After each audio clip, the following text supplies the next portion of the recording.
আসসালামু আলাইকুম বন্ধুরা, আপনাদের জন্য নিয়ে আসলাম নিউ একটি ব্লগ। কেমন আছেন আপনারা? আলহামদুলিল্লাহ, আমি তো ভালো আছি। তো আজকে নিয়ে আসলাম চাপিলা মাছের ভুনা। তো চাপিলা মাছ ছোটো ছোটো আলু কুচি কুচি করে চাপিলা মাছ ভুনা করে ফেলেছে টমেটো দিয়ে। অনেক মজাদার চাপিলা মাছের ভুনা। একবার খেলে বারবার খেতে চাইবেন, অনেক মজা। একবার যদি খান প্রবাসী ভাইয়েরা, আপনার বারবার খেতে চাইবেন। তো অনেক মজাদার, দেখো কত ইয়ামি, কত মজাদার। একবার খেলে বারবার খেতে চাইবা। তো এই যে দেখো কত সুন্দর। তো এই যে দেখো আমার আম্মু, এই যে দেখো হলুদ মরিচ ধনিয়ার গুঁড়ো আর লবণ দিয়ে মাখিয়ে চাপিলা মাছগুলোকে তেলের মধ্যে ভেজে নিতেছে। তো এই যে দেখো তেলের মধ্যে একে একে ছেড়ে দিচ্ছে চাপিলা মাছগুলো। তো হলুদ মরিচ ধনিয়ার গুঁড়ো আর লবণ দিয়ে মাখিয়ে এই যে চাপিলা মাছগুলো তেলের মধ্যে ভেজে নিচ্ছে। তো এই যে দেখো তেলের মধ্যে ভাজা হালকাভাবে ভেজে নিবে। তো এই পাশ ওপাশ দুনো পাশ ভেজে নিতে হবে। তো এই যে দেখো ভাজাটা হয়ে গেছে, এখন রান্নার জন্য চলে এসেছে। তো এই যে দেখো দিয়ে দিল পরিমাণ মতো তেল, দিয়ে দিল পেঁয়াজ আর কাঁচামরিচ কুচি। তো এই যে পেঁয়াজ কাঁচামরিচ কুচি দিয়ে এখন এই যে তেলের মধ্যে একদম ভাজা ভাজা করে নিচ্ছে। তো অনেক মজাদার এই চাপিলা মাছের ভুনাটা। চাপিলা মাছ খেতে কে কী পছন্দ করো? এই মাছটা কিন্তু অনেক মজাদার মাছ। তো কার কার পছন্দ বলো। তো এই যে দিয়ে দিল দুই টেবিল চামচ আদা রসুন বাটা। তো এই যে আদা রসুন বাটা দিয়ে এখন এই যে দেখো দিয়ে দিল পরিমাণ মতো পানি। তো এই যে পরিমাণ মতো পানি দিয়ে এখন মশলাটাকে ভালো মতো করে কষিয়ে নেবে। এই যে দেখো আমার আম্মু নেড়ে চেড়ে দিতেছে যেন আদা রসুনগুলো সব পানির মধ্যে একদম সুন্দর মতো করে মিশে যায়। তো এই যে দেখো দিয়ে দিল হচ্ছে এই যে এখন কি দিবে দেখো দেখো কি দিবে। অনেক মজাদার কিন্তু এই চাপিলা মাছের ভুনাটা। তো এই যে দিয়ে দিল হলুদ মরিচ ধনিয়ার গুঁড়ো। তো এই যে এখানে দিয়ে দিল 2 টেবিল চামচ হলুদ মরিচ ধনিয়ার গুঁড়ো। তো এখানে একসাথে মিক্স আছে হলুদ মরিচ ধনিয়া।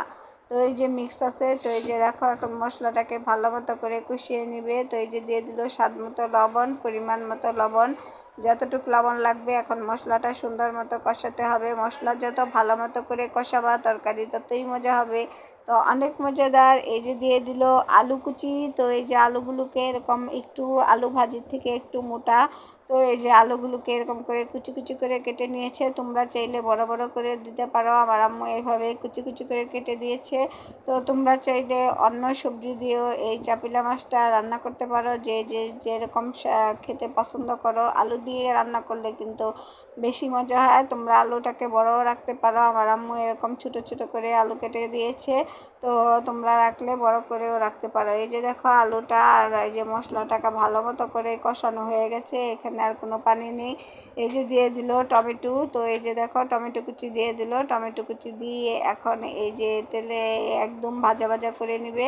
তো এই যে দেখো টমেটো দিয়ে দিল। টমেটোটাকে এইভাবে এরকম সুন্দর মতো করে কেটে নিবা। আর প্রবাসী ভাইয়েরা, আপনারা এই রেসিপিটা আপনারা মাত্র 10-15 মিনিটে আপনারা এই রেসিপিটা রান্না করতে পারবেন। আপনার অফিস থেকে এসে এই রেসিপিটা একদম সুন্দর মতো করে তাড়াহুড়া করে এই রেসিপিটা রান্না করে আপনার পরিবেশন করতে পারবেন, খেতে পারবেন। তো এই যে দেখো দিয়ে দিল এই যে ভালো মতো করে আলুগুলো আর এই যে টমেটোগুলো ভালো মতো করে কষানো হয়ে গেছে। এই যে দেখো একদম তেলের মধ্যে ভাজা ভাজা করে নিচ্ছে আমার আম্মু। অনেক মজাদার এই রেসিপিটা। এই যে চাপিলা মাছের রেসিপি অনেক মজা, অনেক স্বাদ, বেজায় স্বাদ, প্রচুর স্বাদ, বুঝছো? অনেক স্বাদ। তোমরা এইভাবে যদি রান্না করে খাও 15 মিনিটের মধ্যে এই রেসিপিটা একদম রেডি। তো এই যে দিয়ে দিল পানি, পরিমাণ মতো পানি, অল্প পানি দিতে হবে যেহেতু এটা ভুনা তরকারি হবে, এখানে বেশি পানি দেওয়া যাবে না। তো এই যে দেখো অল্প পানি দিয়ে দিল। অল্প পানি দিয়ে এখন এই যে ভেজে রাখা চাপিলা মাছগুলোকে এই যে দিয়ে দিতেছে। তো এই যে দেখো ভেজে রাখা চাপিলা মাছগুলো এই যে দিয়ে দিল। চাপিলা মাছ খেতে কে কে পছন্দ করো কমেন্ট করে জানাবা। আর এটা অনেক মজাদার মাছ। তো এই যে দেখো এখন বলক আসা পর্যন্ত অপেক্ষা করতে হবে। এই যে দেখো এখন একটা ঢাকনা দিয়ে সুন্দর মতো করে আমার আম্মু ঢেকে দিবে, তোমরাও ঢাকনা দিয়ে সুন্দর মতো করে ঢেকে দিবা। তো এই যে দেখো বলক এসে গেছে, হয়ে গেছে আমাদের চাপলি মাছ ভুনাটা, প্রায় হয়ে গেছে। তো অনেক মজাদার। আর আপনারা সম্পূর্ণ ভিডিওটা দেখবেন। যারা যারা আমার ভিডিওটা দেখতেছেন সম্পূর্ণ ভিডিও দেখে একটা গঠনমূলক কমেন্ট করবেন। তো আপনাদের ভালো লাগলে ভালো কমেন্ট করবেন, খারাপ লাগলে খারাপ কমেন্ট করবেন, মানে আপনাদের যে কমেন্ট করতে মন চায় সেটাই কমেন্ট করবেন। আর আপনারা সামনে কী কী নিউ রেসিপি পেতে চান কমেন্টের মাধ্যমে জানাবেন। তো এই যে দেখো চাপিলা মাছটা রান্না হয়ে যাচ্ছে। অনেক মজাদার, অনেক স্বাদ, বেজায় স্বাদ, প্রচুর স্বাদ। তো এই যে দেখো হয়ে যাচ্ছে আমাদের চাপিলা মাছ ভুনাটা। টাটা, বাই বাই, আসসালামু আলাইকুম, ভালো থাকবেন।